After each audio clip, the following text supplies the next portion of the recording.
இங்கே வந்து அமர்ந்திருக்கக்கூடிய அத்துணை நாம் தமிழர் உறவுகள் அனைவருக்கும் என்னுடைய வணக்கத்தை நான் தெரிவித்துக் கொள்கின்றேன். நாம் தமிழர் கட்சி நடத்தும் கொள்கை விளக்க பொதுக்கூட்டம், அது மட்டுமில்லாமல் திராவிடத்தை அடியோடு குழி தோண்டி போட்டு புதைக்கும் கூட்டம். இங்கே வந்து இருக்கக்கூடிய அனைத்து உறவுகளுமே ஒரு காலகட்டத்தில் வெவ்வேறு கட்சியில், வெவ்வேறு நிலைப்பாட்டில், வெவ்வேறு கொள்கையில் உள்ளவர்கள்தான். ஆனால் இன்று நாம் தமிழர் கட்சி கூட்டத்தில் இங்கே வந்து அமர்ந்திருக்க வேண்டுமென்றால் அண்ணன் சீமானின் வழியில் நாம் பின்தொடரும் என்றால் என்ன காரணம்? தத்துவ நிலைப்பாடு, கொள்கைகள், அண்ணன் முன்வைக்கிற தத்துவங்கள் எல்லாத்தையும் நாம் உணர்ந்து தமிழன் என்ற ஒரு உணர்வை நாம் உள்வாங்கி கொண்டு தமிழருக்கான கட்சி, எத்தனையோ திராவிட கட்சி 100 ஆண்டுகாலமாக இங்கே இருக்குது. ஆனால் தமிழனுக்குன்னு ஒரு கட்சி இன்று வரை நம்மிடம் இல்லை. அண்ணன் செந்தமிழன் சீமான் தலைமையில் நாம் தமிழர் என்ற இயக்கமாக இருந்து இன்று கட்சியாக உருவெடுத்து இன்னைக்கு ஒரு தனிப்பெரும் ஆளுமையாக தமிழ்நாட்டிலே வலம் வந்து கொண்டிருக்கின்றதா, அது நாம் தமிழர் கட்சி தான். ஒரு ஊருக்குள்ளே ஒருத்தன் மீசையை முறுக்கிக்கிட்டு நெஞ்சை நிமித்துக்கிட்டு ஒருத்தன் நடமாறனா அவனை போய் விசாரிச்சோம்னா, தம்பி நீங்க எந்த கட்சினா, அவன் நாம் தமிழர் கட்சியாக தான் இருப்பான். கண்டிப்பா நாம் தமிழர் கட்சியாக தான் இருப்பான். ஏன்னா நாங்க யாருக்கும் அடகு போகல, எங்கள் தலைவன் யாருக்கும் அடகு வைக்கல. ஒருத்தனை சொல்லுங்க, ஒரு ஆள், ஒரு திராவிடத்திலிருந்து ஒரு ஆளை சொல்லுங்க, உன்னுடைய வாக்கு சதவீதம் எவ்வளவுன்னு கேளுங்க. நீங்க 50 ஆண்டு காலம் நீங்க ஆட்சியில் இருந்திருக்கிறீங்க.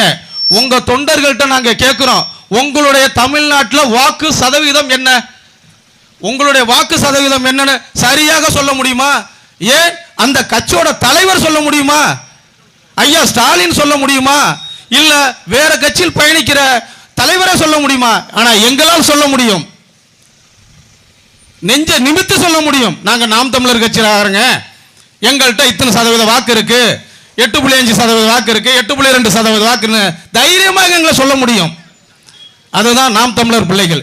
ஏன் நம்ம சீமான் பின்னாடி நிற்கிறோம்? ஏன்னா காசு வாங்கலாம்னா, இல்ல சரக்குக்கு காசு கொடுப்பாரு, கட்சிக்கு பின்னாடி என்ன புளியோதரை கொடுப்பாரு, பிரியாணி கொடுப்பாரு அப்படின்னா இல்லை. கொள்கை, கோட்பாடு, தத்துவங்களை முன்னிறுத்தி நாங்க நிக்கிறோம். கொள்கைக்கான கட்சி. என்னடா உன் கட்சியோட கொள்கை? உன் கட்சியோட கொள்கை என்ன? பிறப்போக்கு எல்லாம் இருக்கும். பிறப்போக்கு எல்லா உயிருக்கும் என்ன? பிறப்போக்கு இருக்கு, பிறப்போக்கும் எல்லா உயிருக்கும் சிறப்போவாம் செய்துள்ள வேற்றுமையாம். இதான் பிறப்போக்கு எல்லா உயிருக்கும். அதை குரல் எல்லாம் கையில் இருக்கும், பிறப்போக்கு எல்லாம் இருக்கு. என்னடா உங்க கட்சியோட கொள்கை? பிறப்போக்கு எல்லாம் இருக்கும், பிறப்போக்கு இருக்கு. அதை கூட சரியா சொல்ல தெரியாத ஒரு தற்குறி கூட்டம். தற்குறி கூட்டம் சொல்லுது, எங்களுக்கும் 2 பேருக்கு தான் போட்டி. 2 பேர், நாங்க தான் சொல்றோம் 2 பேருக்கு தான் போட்டி. ஒன்னு டீ விற்கிறவனுக்கும், ஒன்னு சாராய விற்கிறவனுக்கும் 2 பேருக்கு தான் போட்டி. எங்களுக்கு எங்களுக்கு போட்டி கிடையாது. நாங்க சொல்றோம், நாம் தமிழர் பிள்ளைகள் நாங்க சொல்றோம் 2 பேருக்கு தான் போட்டி. கொள்கைக்கான கூட்டத்திற்கும் கொள்ளையடிக்கிற கூட்டத்திற்கும் 2 பேருக்கு தான் போட்டி. தமிழ் தேசியமா திராவிட தேசியமா 2 பேருக்கு தான் போட்டி. நாங்க சொல்றோம் 2 பேருக்கு தான் போட்டி.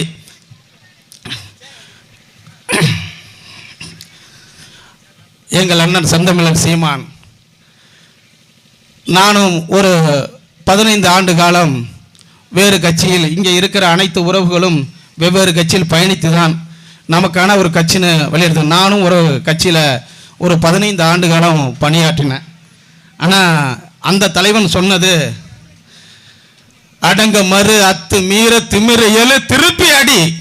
நானும் அது மாதிரி செஞ்சேன். என் மண்டை மாடியெல்லாம் உடஞ்சி ஒரு 3 வருஷம் ஜெயிலில் போய் கடந்து களி தின்னு கஞ்சி குடிச்சு வந்தேன். ஆனால் எங்கள் அண்ணன் சொல்றாரு, அவரு தலைவரா,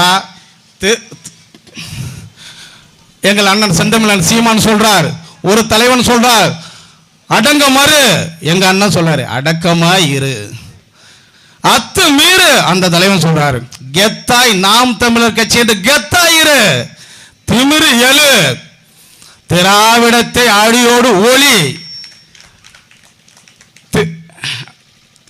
திருப்பி அடி, லாஸ்ட் திருப்பி அடி. எங்க அண்ணன் செந்தமிழன் சீமான் சொல்றாரு, திருந்த படி, அவ்வளவுதான், வேற ஒண்ணும் கிடையாது. மற்ற கட்சிகளுக்கும் நாம் தமிழர் கட்சி இதான் வித்தியாசம், வேற ஒண்ணும் வித்தியாசம் கிடையாது. எங்க அண்ணன் சொல்றார், எங்க அண்ணனுக்கு வேணா 1000 பெரியார்கள் இருக்கலாம். எங்கள் அண்ணன் செந்தமிழன் சீமான் சொல்றார், எல்லாரையும் பெரியார்களா? ஏன்னா நாம் தமிழர் பிள்ளைகளுக்கு எங்கள் அண்ணன் தான் பெரியார்.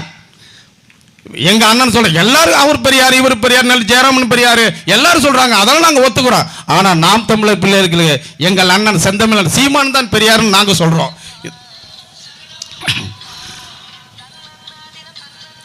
அதான் அண்ணன் பல பேர் போய் கேட்கும் போது அப்படியே ரோட்டில் ஊரில் எல்லாம் இருக்கும் போது சொல்லுவாங்க, ஏது அண்ணன் சீமானுக்கு எங்கேருந்து காசு வருது, எங்கேருந்து காசு வருது? அவங்களுக்கு நாம் தமிழர் பிள்ளையாய் நான் சொல்கிற பதில் என்னென்னா, எங்கள் அண்ணன் திரை உலகில் பல ஆண்டுகள் பயணித்து சம்பாதித்து ஏதோ கோடிக்கணக்கில் சொத்து சேர்க்கலனாலும் அன்றாடம் வாழ்வதற்கு சொத்து சேர்த்து விட்டாலே, நாங்கள் ஒருபோதும் திருட்டுத்தனமாக ரயில் ஏறி சென்று ஊர் பணத்தை கொள்ளையடித்து அதில் நாங்கள் வாழ்க்கை நடத்தவில்லை என்று அந்த கேட்குறவங்களுக்கெல்லாம் நம்ம பதில் சொல்லிடணும்.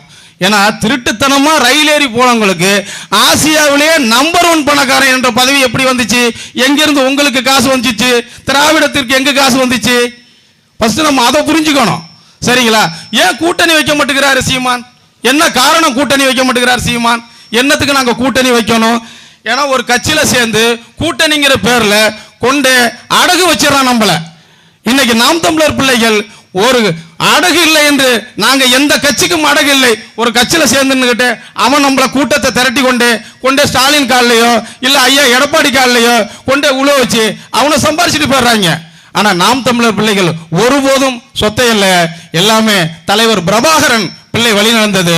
உலகத்திலேயே தாய் இல்லாத பிள்ளையை பார்த்திருக்கலாம், தந்தை இல்லாத பிள்ளையை பார்த்திருக்கலாம், தலைவனான பிள்ளையை இங்கே நாம் தமிழர் பிள்ளைகள் தான். எங்கள் தலைவரை நாங்க பார்த்ததில்லை, எங்கள் தலைவரை நாங்க நேரில் பார்த்ததில்லை, எங்கள் தலைவரை நாங்கள் பேச்ச கேட்டதில்லை. எங்கள் செந்தமிழன் சீமான் நம்ம தலைவர் இப்படி இருந்தாரு, இப்படி சொன்னாரு, இந்த தத்துவத்தை சொன்னாரு, முன்மொழிந்து அவர் பேச்சை கேட்டு கேட்டு கேட்டு வளர்த்த பிள்ளைகள் தான் நாங்கள் நாம் தமிழர் பிள்ளைகள். அப்படி வளர்த்த எங்களுக்கு நாம் தமிழர் பிள்ளைகளாகிய நாங்கள்